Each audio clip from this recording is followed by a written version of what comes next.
Ամռանը ջրանջատումներից խուսափել չի լինի, ջրային կոմիտեի նախագահ Արամաստ Ղալամքարյանն այսօր խորհրդարանում նշեց, Վեոլիայի օրերս հրապարակած ջրամատակարարման գրաֆիկը կվերանայվի, բայց 24-ժամյա ջրամատակարարում ապահովելը միևնույն է հնարավոր չէ։ Այն հասցեներում, որտեղ նշված է եղել 17 ժամ, մենք կունենանք ժամերի ավելացում։ Գիշերը 12-ից մինչև առավոտյան 7-ը ջրանջատման մասին Վեոլիայի հայտարարությանը հետևած հանրային դժգոհություններից հետո տարածքային կառավարման նախարարը 3 երեկոյան Facebook-յան իր էջում գրեց. «Կառավարությունը միջամտել է եւ ջրամատակարարման գրաֆիկը չի փոխվի»։ Արդարադատության նախկին նախարար իրավաբան Արփինե Հովհաննիսյանը, որ շուրջ 1 տարի զբաղվում է Վեոլիայից դժգոհ բնակիչների խնդիրներով, արձագանքում է. Ցանկացած բանական մարդ բնականաբար դիտարկում է նախընտրական տրամաբանության շրջանակներում, հասկանում, որ չեն ցանկացել պարզապես լարել իրավիճակը։ Արամաստ Ղալամքարյանն էլ է պնդում, այս աղմուկը նաեւ քաղաքական ենթատեքստ ունի։ Բոլորս հասկանում ենք, նախընտրական շրջանում ենք,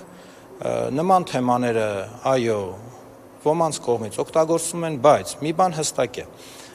Վեոլիան ունեցել է պարտավորություն համաձայն կարգի հրապարակելու ժամանակացույցը, որը հրապարակել է։ Վեոլիա ջրի հրապարակած ցանքն ըստ որի 17-ժամյա ջրային գրաֆիկը, իսկ 51 բնակավայրերում 6 ժամյան խնդրահարույց է որակել նաև կառավարությունը։ Սա նախարար Խուդաթյանի պնդումն է։ Ըստ նրա, օպերատիվ խորհրդակցություն է հրավիրվել ու որոշվել։ Ջրային կոմիտեն, հանրային ծառայություններ կարգավորող հանձնաժողովն ու Վեոլիա ջուր ընկերությունը 2 շաբաթ անց բարելավված ջրամատակարարման ժամանակացույց կհրապարակեն։ Ստացվում է, որ Հայաստանի խմելու ջրի մատակարարման եւ ջրահեռացման պարտավորությունը 15 տարով ստանձնած ֆրանսիական Վեոլիա ջուրն ինքնուրույն է այդ որոշումը կայացրել։ Վարձակալության պայմանագրի կողմ հանդիսացող ջրային կոմիտեի նախագահ Արամաստ Ղալամքարյանն ասաց. Մեզ հետ համաձայնեցրած չի եղել։ Իսկ այդպես լինում է, որ ձեզ այդ կոմիտեի հետ չհամաձայնեցած գրաֆիկ են փոխում։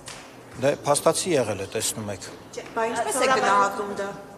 Դե տեսակ, ինչ որոշում կայացվեց։ Վեոլիա ջուրը հայտարարել էր, որ անցնում են ամառային ռեժիմի ջուրը խնայելու նպատակով, որ կլիմայի փոփոխությամբ պայմանավորված բնական ջրաղբյուրներում 24%-ով նվազել է ջուրը, որ համակարգի հնարավորությունները սահմանափակ են ու որ զգալի աճել է սպառողների թիվը։ Ջրային կոմիտեի նախագահ Արամաստ Ղալամքարյանն այսօր շարունակեց այս հիմնավորումները։ Եթե 2020 թվականին միայն Երևանում նոր բաժանորդների թիվը 600 էր, ապա 5 տարի անց ըստ նրա 2025-ին լայնածավալ կառուցապատումից հետո 14.5 անգամ ավելացել է նոր բաժանորդների թիվն ու դարձել 8700։ Պաշտոնյան պնդեց ամռան ամիսներին ջուրը չի բավարարում, ուստի գիշերը միևնույնն է անջատումներ լինելու են։ Պարզապես ժամերը կկրճատվեն։ Օրինակ գիշերը 24-ից մինչև առավոտյան 7-ի փոխարեն գուցե գիշերը 2-ից մինչև լուսաբացի 5 ջրերն անջատվեն։ Դեպի Երևան մղվող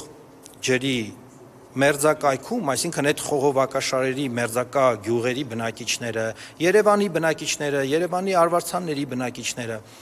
սկսում են ոռոգում իրականացնել խմելու ջրով։ Դրա համար խմելու ջուրը չի բավարարում։ Բնականաբար շոկ եղանակ է, մարդիկ ավելի շատ են սկսում ջուր օգտագործել, այդ պատճառով ջուրը չի բավարարում։ Ինչու պետք է բնակչի խմելու ջրի գրաֆիկը կրճատվի, եթե կառավարությունն իր ենթակա կառույցներով չի կարողանում ջրի ահռելի կորուստի հարցը լուծի։ Կոմիտեի նախագահին հարցրին լրագրողները, ասաց 2018-ից մինչև հիմա Վեոլիան 200 միլիոն եվրոյի վճարում է արել, ու պետությունն այդ գումարների մի մասը հետ է վերադարձրել ընկերությանը եւ հավելյալ 15 միլիարդ դրամի էլ ներդրում արել։ Ջրային կոմիտեի նախագահի պնդմամբ 2024-25 թվականներին կառավարությունը մի քայլով է ընդառաջել ընկերությանը։ Որոշում կայացվեց, որ այն գումարները, որոնք Վեոլիան վճարում է կառավարությունը վերադարձնում է Վեոլիային պայմանով, որ դրանք պիտի ներդրվեն ենթակառուցվածքների արդիականացման մեջ։ Եվ ի հավելումն այդ գումարների կառավարությունը իր կողմից նաև լրացուցիչ գումարներ, մոտավորապես նույն չափի գումարներ ուղղում են նորից ենթակառուցվածքներին։ Այս պահին հենց ջրային կոմիտեի իրականացմամբ մենք ունենք 13 ենթածրագիր Հայաստանում, որից 3 մարզերում, 10 Երևանում։ Արդյունքում մենք 2 տարվա ընթացքում 22 միլիարդ դրամի կապիտալ աշխատանքներ ենք իրականացնելու եւ դրանց շնորհիվ, դրանց արդյունքում ունենալու ենք մոտավորապես 300 լիտր վարկյան խնայված։ Որպեսզի պատկերացնեք, մոտավորապես 70 լիտր վարկյանը դա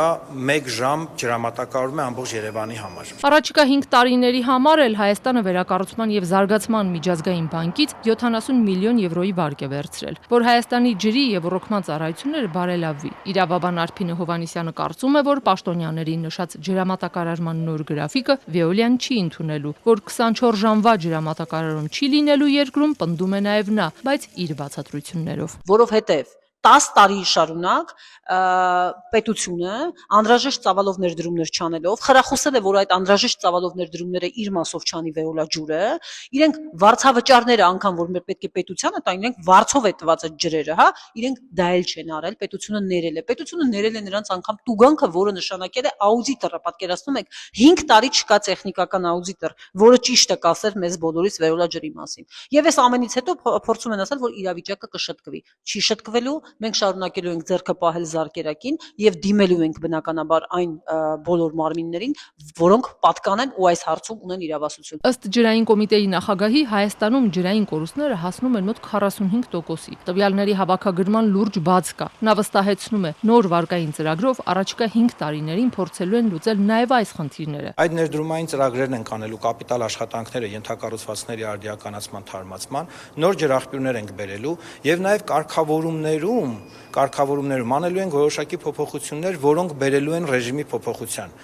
2 շաբաթ մեզ ժամանակ տվեք, մենք կաշխատենք հանրային ծառայությունները կարգավորող հանձնաժողովի եւ Veolia ջուր ընկերության գործընկերների հետ եւ արդյունքների մասին դուք Միաժամանակ քաղաքացիները սոցիալական ցանցերում դժգոհում են։ Ինչպես է կարգավորվելու այն բաժանորդների հարցը, որոնք արդեն մի քանի տարի շարունակ ջուր են ստանում օրական ընդամենը 17 ժամ, իսկ որոշ բնակավայրերում ավելի քիչ ժամանակով։ Նրանց հետաքրքրում է, արդյոք նոր գրաֆիկը տարածվելու է նաեւ իրենց վրա։